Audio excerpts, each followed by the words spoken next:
Great. Cameras ready? Okay, we'll go ahead and take questions for John. John, how did you feel like the spring actually went for the offense? You talked to us a lot about install and things like that. Yeah. So here we are, 15 practices in. I think it went really well. Going against a really good defense, but learning the receivers, like I've said in the past, isn't easy. But we're definitely doing real good, and me and all the guys getting more reps with the ones and twos. We've had a lot of cycle through, but it's been good. Everybody learning about each other, and the O-line's doing a great job, and we're putting in a lot. We put in a lot of stuff this spring, so there's not too much more we'll put in for fall camp for the season. So everybody has a good grasp on it. It's been good. As much effort as you've made personally to build chemistry and a rapport with the receiver corps, to have guys get injured. I know that's part of football, but to have guys get injured in this time, and who knows when they're going to be back. How does that affect what you do?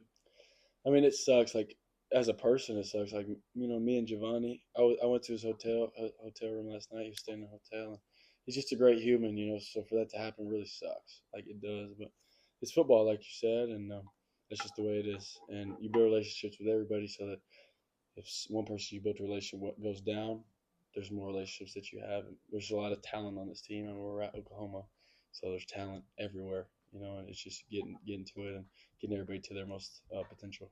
John, and how fun has it been to teach this offense along with Arbuckle? Oh, it's been really fun.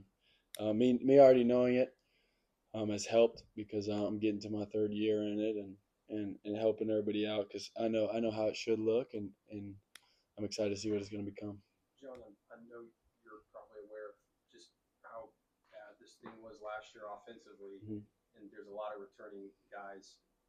Ben kind of talked about building up their confidence, the little victories. Have you sensed that, and how have you maybe helped build some of those guys' confidence back up? Yeah, I mean, first of all, like they're hungry for it. Like you said, it wasn't successful last year, and they don't like that. Nobody likes that. I mean, everybody here's competitive, and they want it really bad.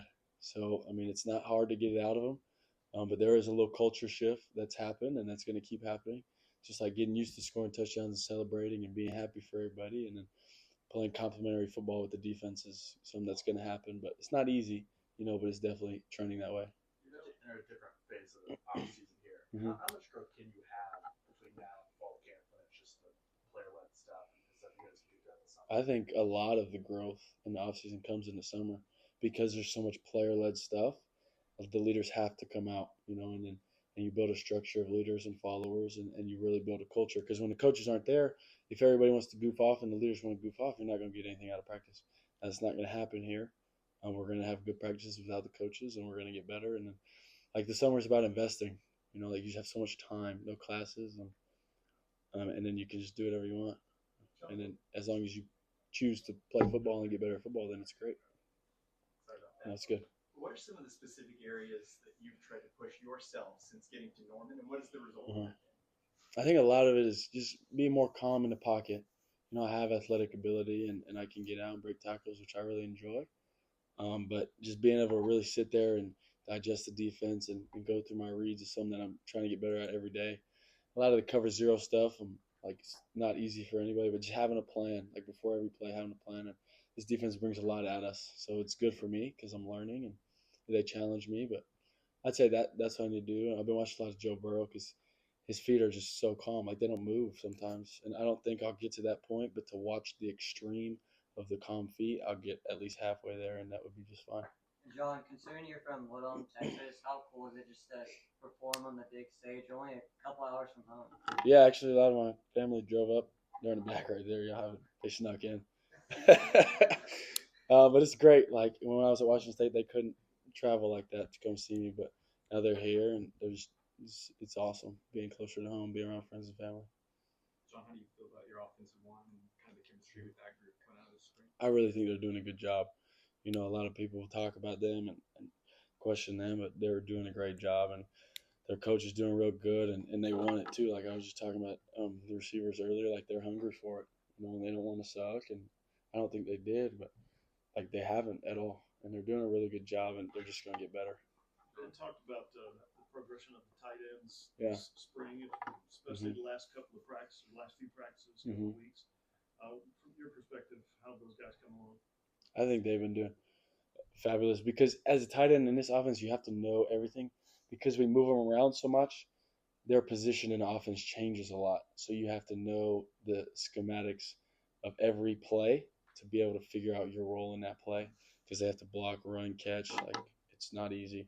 But I do think they're doing a great job. We have a lot of depth at that position, a lot of competition, which they enjoy, and they're good people too. I've heard their meetings are pretty fun. So they're doing a good job. John Ben mentioned to us that he felt like implementing the offense, the guys kind of got it quicker than he realized. Did you kind of have that sense following the spring that they kind of picked it up faster than? Yeah, definitely. We had a couple OTAs before spring ball, and there's flowing. Now, there's a couple busts here and there, of course, because like we'd rather you play fast and make a mistake than play slow and do the right thing. Because if you play slow and do the right thing, you're not even doing the right thing. So as long as they play fast, the offense will work, and then playing fast and obviously doing the right thing is ideal. And they're getting there, and they're doing a good job. Do you ever have to play good cop to Coach Arbuckle's bad cop at times? We're typically on the same side of things. There's enough good copping around here, and it's got to get on to some people here and there. But I mean, sometimes right, he gets pretty intense and says we're not doing good enough, and it's my job to pick everybody up. But sometimes when we're not doing good enough, we're actually not doing good enough. So I'm not going to go tell him. I'm not going to go lie to him. Do you think his intensity has surprised people that haven't been around it before? Maybe just because when we're not on the field, he's so calm and chill and builds great relationships with us. Like he's young. So yeah, probably he surprises me sometimes. He just yells out of nowhere. It's like, what are you doing? No, but he's great. He's great. John, you built your relationship with him in Pullman. Mm-hmm. Were there things over these past 4 months that you learned about him watching him operate in a different space? Mm-hmm. I think, like, to me, seeing him talk in front of a group of people is normal, and he's really good at it. But to all these guys, like, they're surprised by how good he is in front of the team. He's really good at talking. But I was like, oh, okay, like normal. But I didn't realize to the scale of how good it was because I'm just used to it. But I think that's what I learned is like he's just a good talker and he's good at building relationships and making people buy into his system. John Ben was talking about, one of the keys to coaching quarterbacks is just breathing confidence Mm-hmm. in position.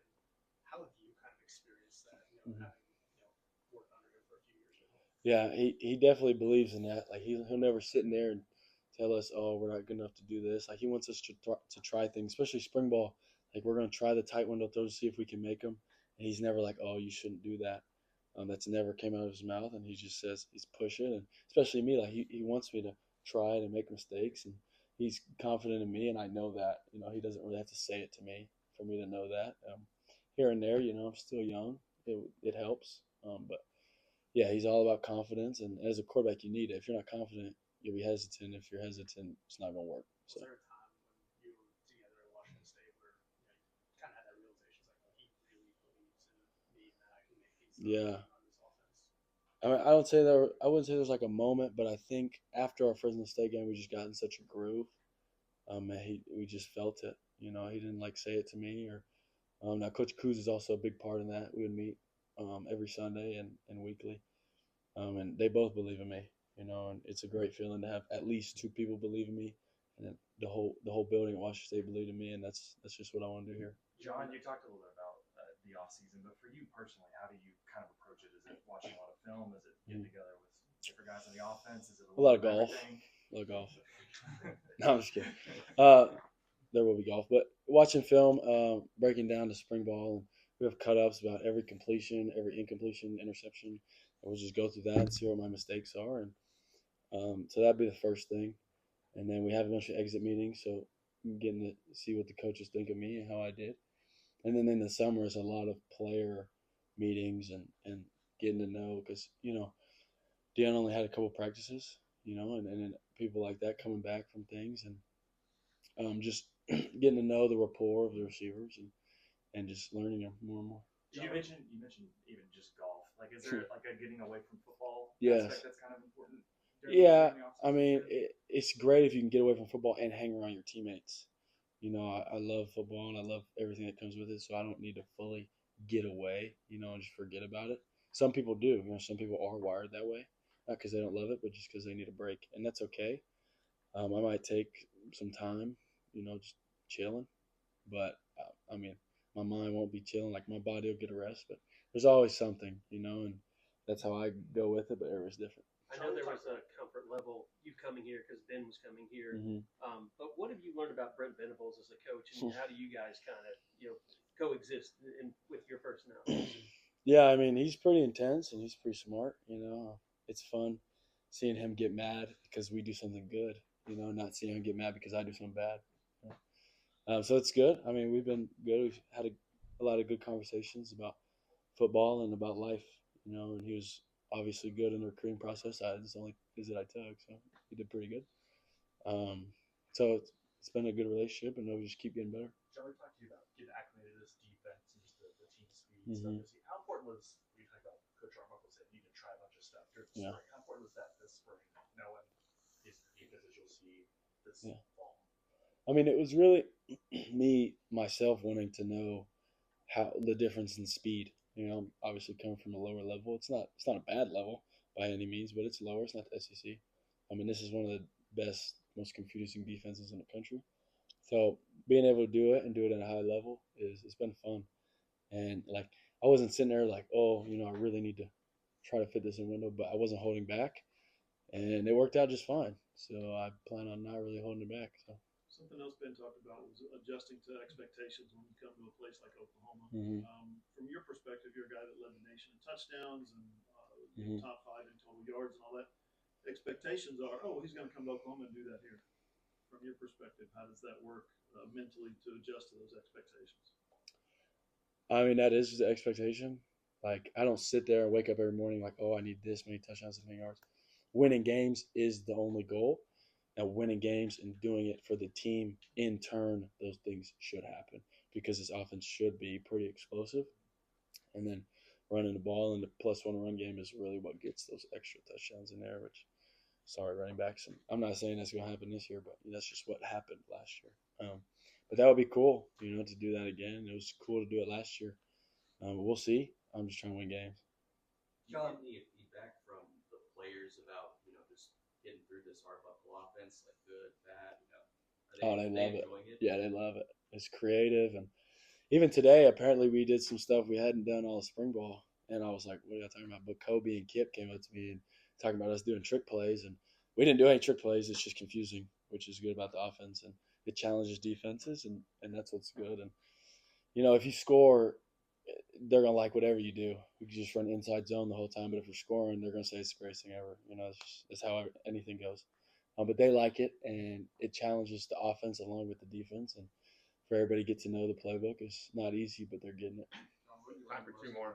Oklahoma, this place, since you arrived. Well, today, how many fans came out? That was nothing compared to games, I guess, but signed a couple autographs, But the passion of the fans, I'd say, and then just the history. There's so much history here. And a lot of my friends from back home taught me about the history because I didn't know. Sorry, didn't know. But I'm getting to know, and hopefully we can make more. John, what have you thought of the offensive line so far? I think they're doing really good. Like I said earlier, they're just building more connection within them. And because the O-line, you got to learn each other, learn the guy next to you. And the coach is doing a great job. Thank you, John. Of course. Yeah.